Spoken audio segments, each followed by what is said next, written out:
Very good evening, my beloved student and my dear future officers. Welcome back on this learning platform, Civil Service 247. আমি তোমাদের Soumen sir.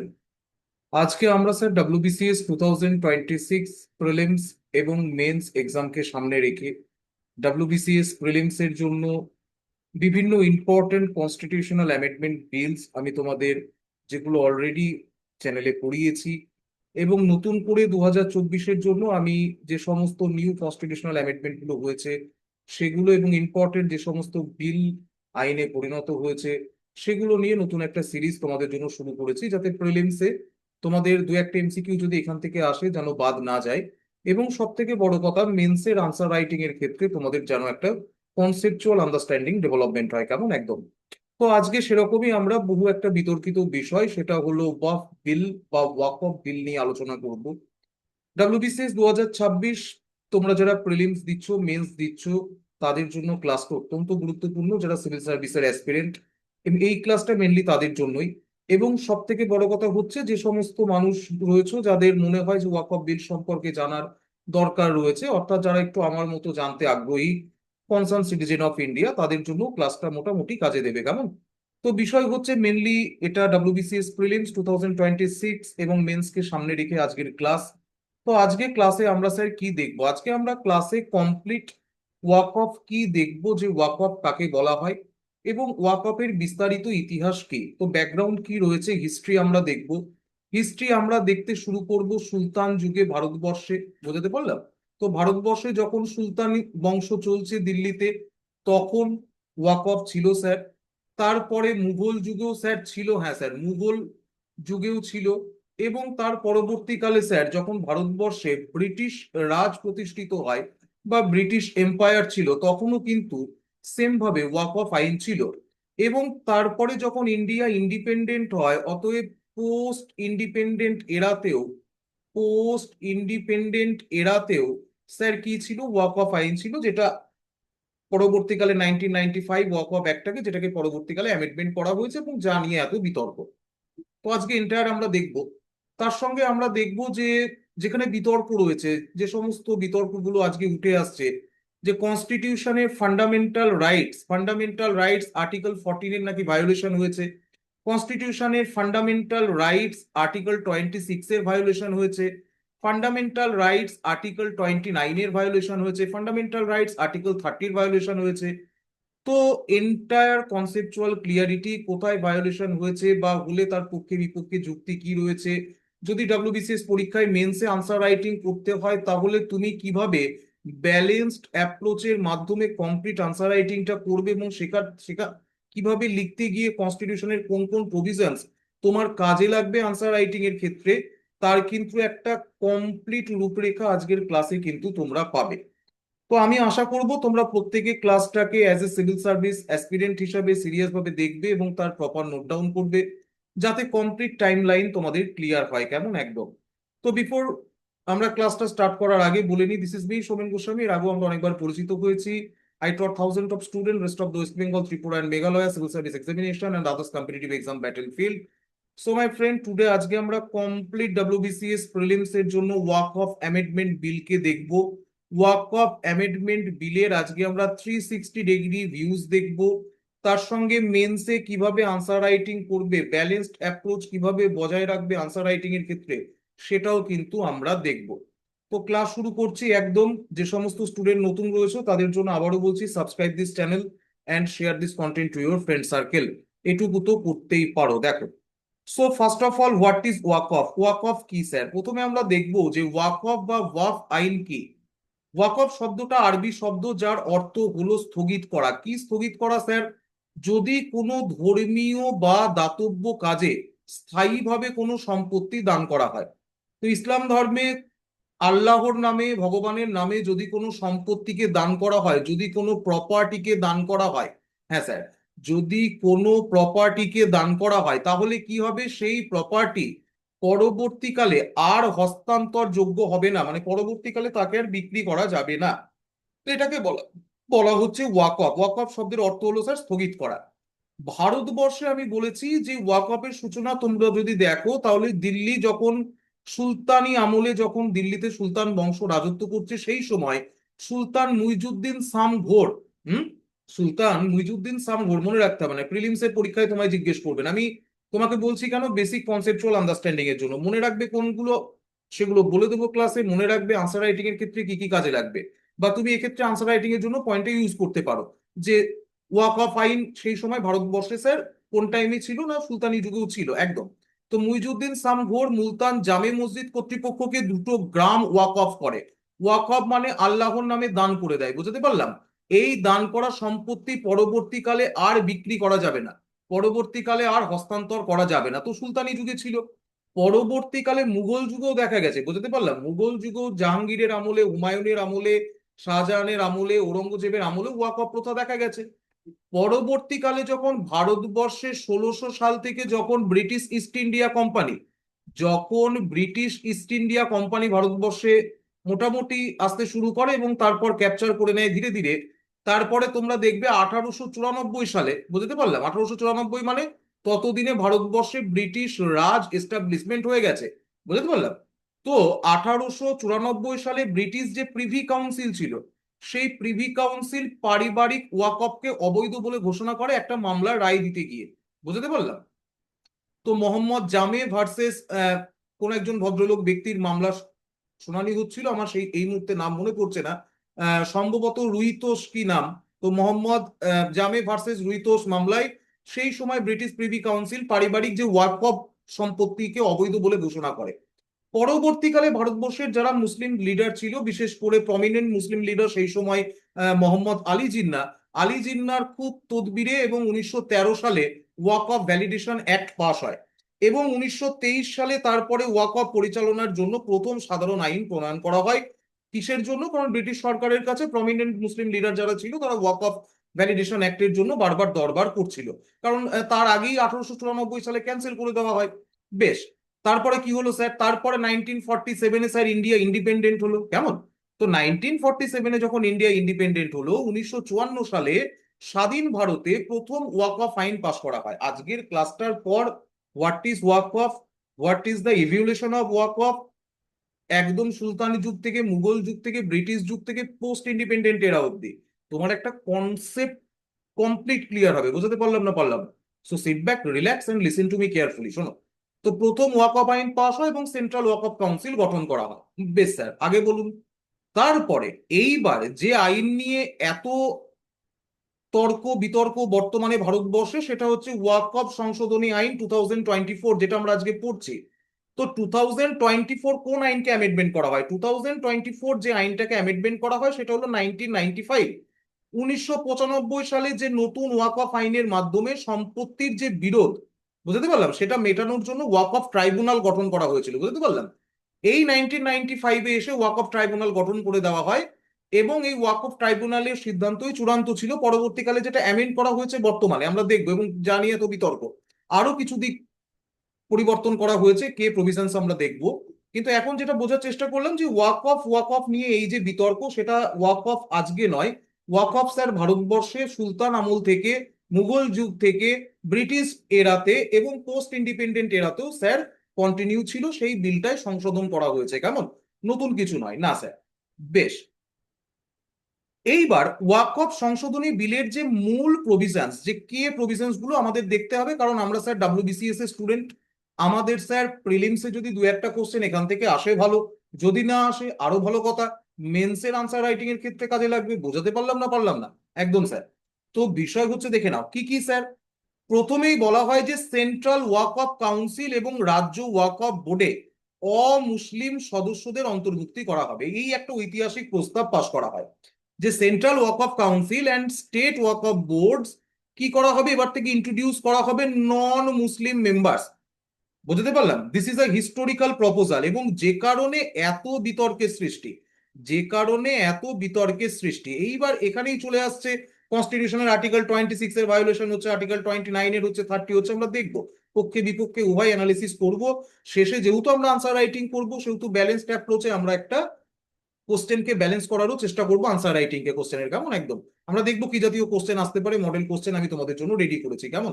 বেশ, তো আমি তোমাদের জন্য পরিশ্রম করব, পুরোপুরি ঠিক করে নিয়েছি। আমি আশা করছি যে তোমরাও আমার সঙ্গে পরিশ্রম করবে। কেমন? ডাব্লিউবিসিএস, শোন আমি একটা কথা বলি, WBCS prelims, mains, Indian polity, Indian history and Indian economy, তিনটে সাবজেক্ট আমি পড়াবো উইথ কারেন্ট অ্যাফেয়ার্স এই চ্যানেলে। আমি আশা করব যে 2026 দাও, 2027 দাও, যদি আমার সঙ্গে কন্টিনিউ করো, 200 প্রিলিমস এর মধ্যে 125 তুমি সব সময় এগিয়ে থাকবে। কেমন? একদম দেখো, পড়তে হবে নিজেকে। কেমন?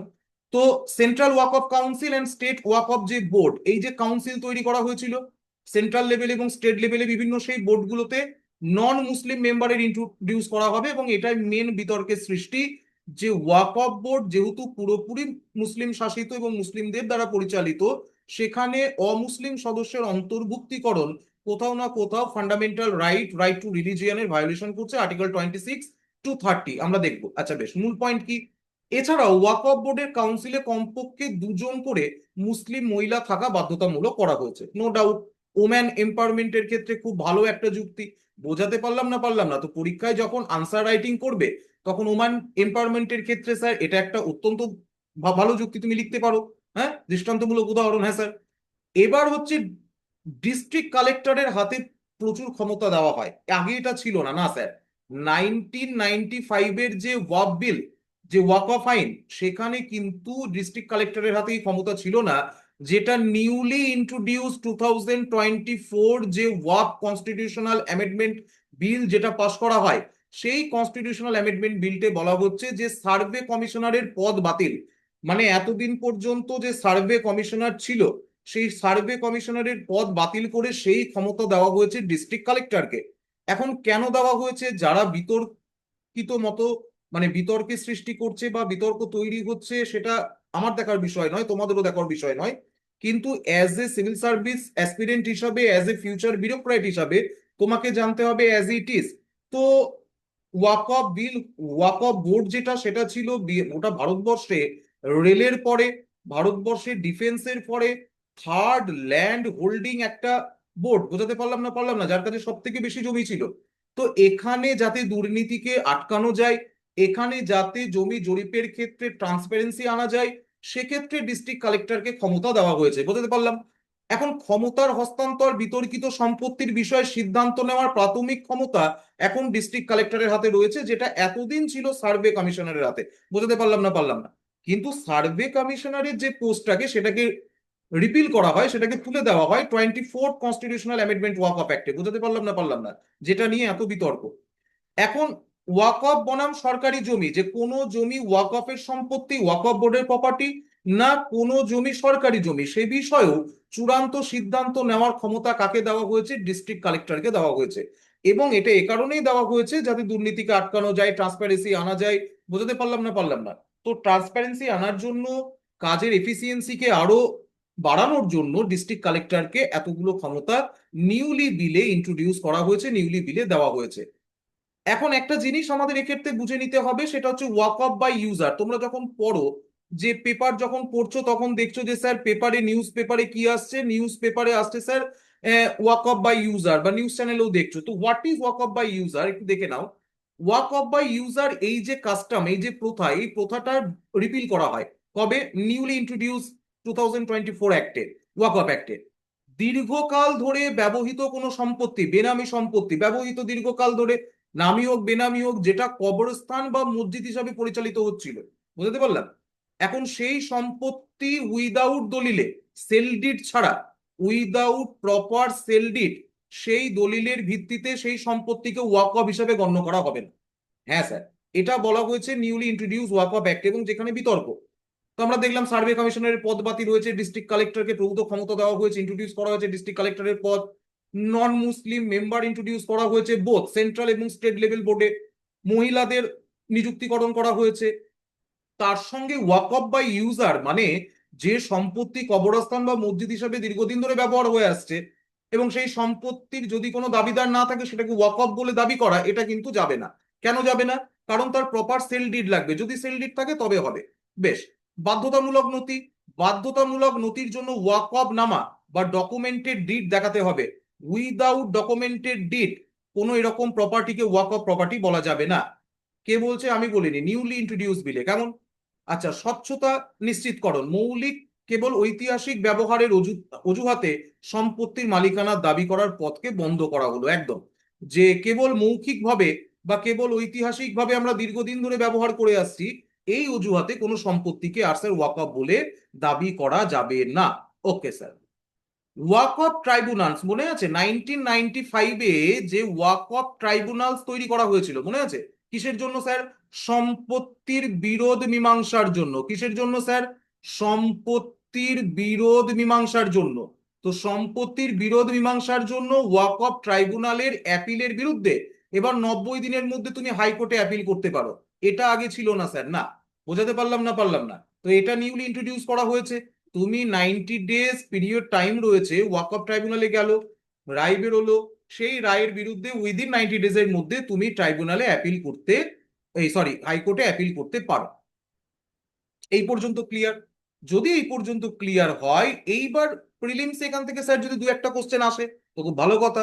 যদি না আসে, মেন্সে যদি তোমার আনসার রাইটিং এর ক্ষেত্রে লাগে, তাহলে বুঝে নাও এবং এত বিতর্কের কারণটা কোথায় সেটাও বুঝে নাও। তো সরাসরি প্রশ্ন আসতে পারে যে এই বিলটি কিভাবে সংখ্যালঘুদের মৌলিক অধিকারের সাথে সংঘর্ষ তৈরি করেছে বা সাংঘর্ষিক হতে পারে। কিভাবে এই বিলটি সংখ্যালঘুদের মৌলিক স্বার্থকে ক্ষুণ্ণ করছে, তোমার উত্তরের সাপেক্ষে যদি যুক্তি দিতে বলে তুমি কি করবে? তোমাকে তো শুধু বিতর্কিত মন্তব্য লিখলে হবে না, বা শুধু পক্ষে যুক্তি লিখলে হবে না, তোমাকে ব্যালেন্সড অ্যাপ্রোচ নিতে হবে। তো চলো আমরা দেখি যে ভারতীয় সংবিধানে কোন কোন আর্টিকেল রয়েছে যেগুলো মেনলি স্যার কন্ট্রা হচ্ছে কিসের সঙ্গে, মেনলি কনফ্লিক্ট তৈরি করছে ওয়াকফ নিউলি অ্যামেন্ডেড বিল 2024 এর সঙ্গে। তো ফার্স্ট আর্টিকেল 26 আমরা দেখব fundamental rights. Article 26, just minute বেটা, আমি একটু কালিটা চেঞ্জ করিনি, কেমন? খুব রিল্যাক্সে পড়ো, ধীরে সুস্থে পড়ো, কোনো হুটোপাটা নেই না স্যার। তো দেখো, তো ফান্ডামেন্টাল রাইটস আর্টিকেল 26 তোমরা যদি দেখো তাহলে article 26 part 3 of the Indian constitution, তাই না? ফান্ডামেন্টাল রাইটস, হ্যাঁ স্যার। তো সেখানে সাংবিধানিক অধিকার রয়েছে এই ধারা অনুযায়ী, subject to public order, morality এবং হেলথ। এগুলো কি স্যার? এগুলো হলো স্যার রিজনেবল রেস্ট্রিকশন। এখন হোয়াট ইজ রিজনেবল রেস্ট্রিকশন আমি ফান্ডামেন্টাল রাইটসে তোমাদের পড়িয়েছি, আবারও বলে দিই। আমাদের মৌলিক অধিকার রয়েছে, কিন্তু কোনো মৌলিক অধিকারই অবাধ নয়। বোঝাতে পারলাম না? পারলাম না? কোনো মৌলিক অধিকারই অ্যাবসলিউট নয়।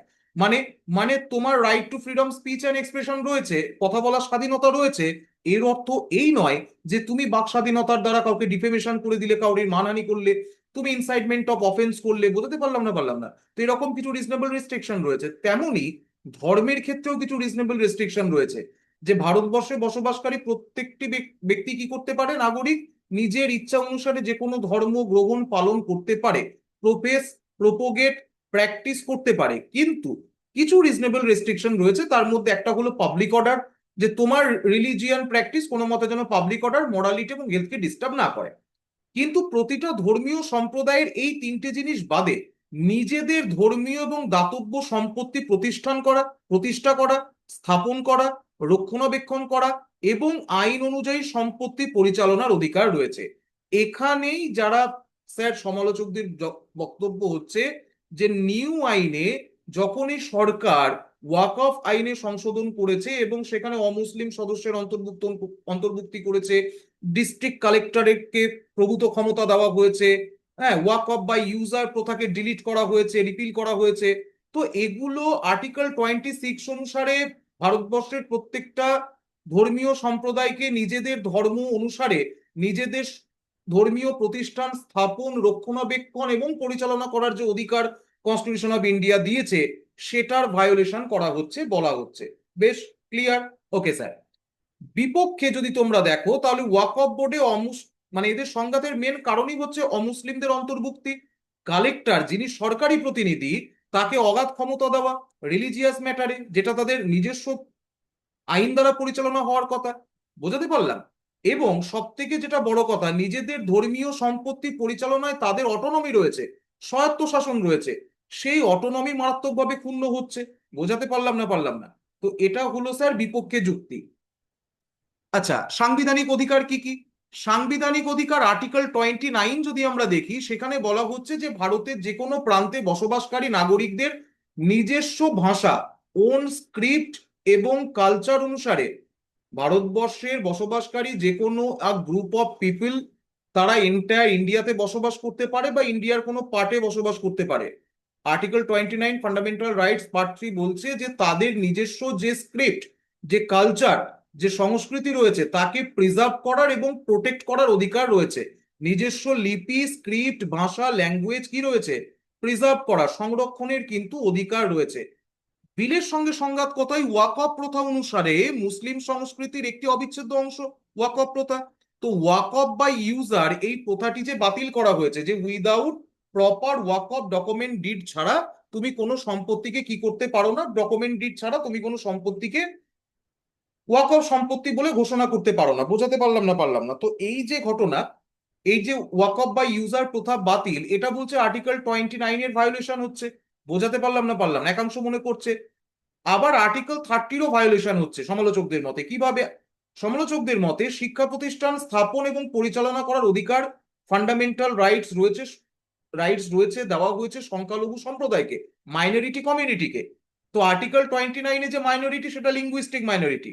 আর্টিকেল 30-তে যে মাইনরিটির কথা বলা হচ্ছে, সেখানে বলা হচ্ছে ধর্ম বা ভাষার ভিত্তিতে সংখ্যালঘু সম্প্রদায়ের নিজের পছন্দ অনুসারে যে কোনো শিক্ষা প্রতিষ্ঠান স্থাপন এবং তা অ্যাডমিনিস্ট্রার করার, সেটাকে পরিচালনা করার কমপ্লিট অধিকার রয়েছে, অ্যাডমিনিস্ট্রেশনের কমপ্লিট অধিকার রয়েছে।